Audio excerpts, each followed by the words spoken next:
Imaginez un endroit où l'hiver semble éternel. Nous sommes en Alaska, au pied du mont Denali, le plus haut sommet d'Amérique du Nord. Il fait froid, très froid.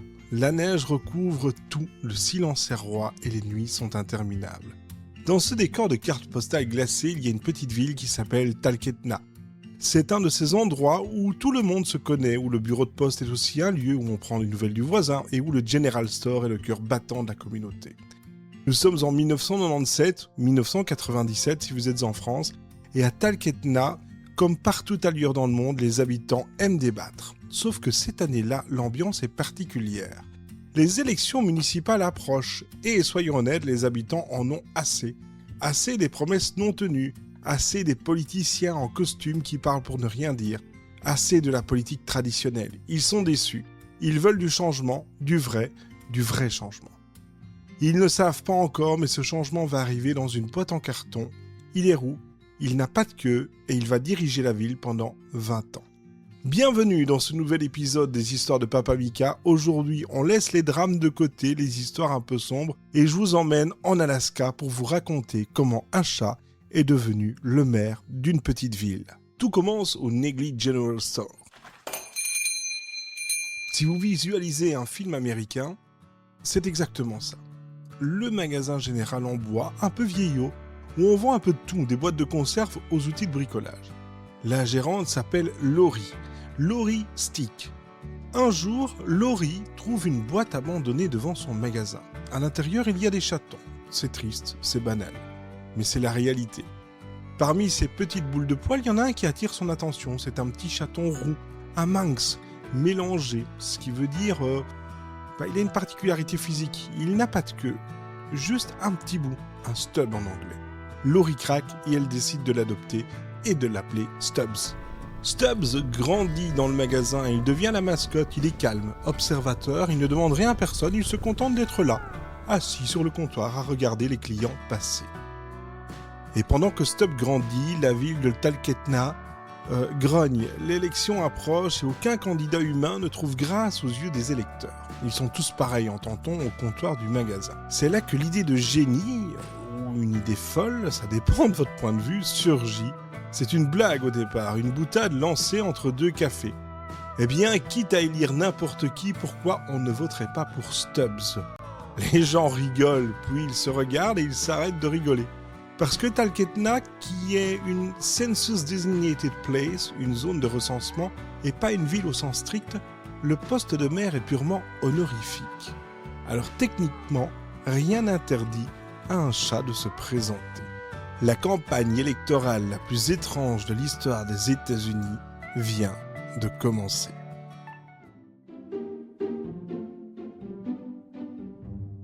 Le jour de l'élection arrive, les habitants se rendent aux urnes et devinez quoi, ils écrivent sur leur bulletin de vote « Stubbs ».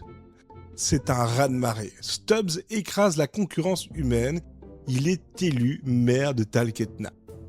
Imaginez-vous la tête des journalistes locaux, imaginez la tête des perdants surtout, battus par un chat roux qui dort sur une caisse enregistreuse. Mais le plus incroyable, ce n'était pas juste une blague d'un soir. Stubbs a réellement pris ses fonctions. Alors évidemment, il ne signait pas de décret, il ne présidait pas le conseil municipal, mais il avait une routine de chef d'État.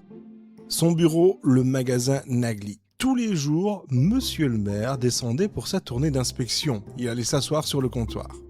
Il avait même une exigence de star. Chaque après-midi, il allait au restaurant voisin, le West Rib Pub and Grill, où on lui servait de l'eau, dans un verre à vin s'il vous plaît, et pas n'importe quelle eau, une eau infusée à l'herbe à chat. C'est ça, la vie du maire Stubbs, boire son cocktail à l'herbe à chat et se faire gratter le ventre par ses administrés. Et vous savez quoi ? C'était un excellent maire. Pourquoi ? Parce qu'il ne mentait jamais, il n'augmentait pas les impôts, il ne créait aucune polémique, il était juste là, apaisant. Il a unifié la ville de Talkeetna.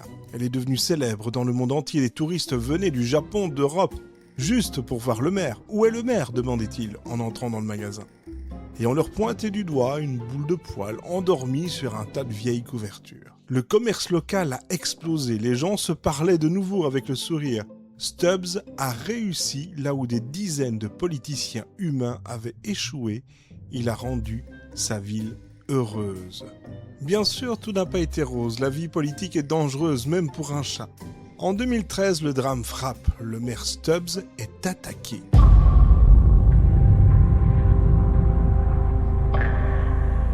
Attaqué par un chien du quartier. Un attentat politique, ont titré certains journaux avec humour. Mais la réalité était sérieuse. Stubbs était gravement blessé, poumon perforé, côte cassée, il avait déjà 16 ans, et c'est vieux pour un chat. Et c'est là qu'on a vu la force de ce symbole. Toute la ville a retenu son souffle. Des dons ont afflué de partout pour payer ses frais vétérinaires. Les habitants passaient au magasin, inquiets, comme on prend des nouvelles d'un grand-père malade. Stubbs, c'était un battant. Il a survécu, il est retourné à son poste, un peu plus lent certes, un peu plus fatigué, mais toujours là. Il est resté maire jusqu'à son dernier souffle. Il s'est éteint dans son sommeil en 2017, à l'âge canonique pour un chat de 20 ans.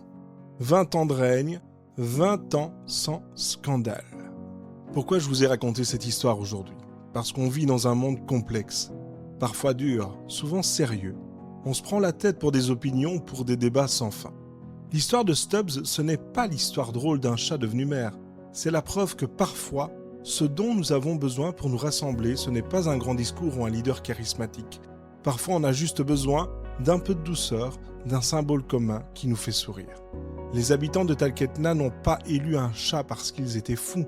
Ils l'ont élu parce qu'ils avaient besoin de retrouver une forme d'innocence. Ils avaient besoin de se retrouver autour de quelque chose de simple. Alors la prochaine fois que vous sentez que le monde devient trop lourd ou que l'actualité vous pèse, pensez à Stubbs. Pensez à ce petit chat roux sans queue qui buvait son eau dans son verre à vin en Alaska et qui a rappelé à des milliers d'humains que le plus important finalement, c'est de prendre soin les uns des autres. C'était un épisode des histoires de Papa Mika. J'espère que cette parenthèse de douceur vous a fait du bien. Si vous avez aimé l'histoire de Monsieur le maire, partagez-la. Partagez cet épisode, n'hésitez pas à le liker, à mettre des étoiles et surtout, parlez-en autour de vous. On se retrouve très bientôt pour une prochaine histoire. D'ici là, soyez curieux et restez humains. Et je vous dis à très bientôt.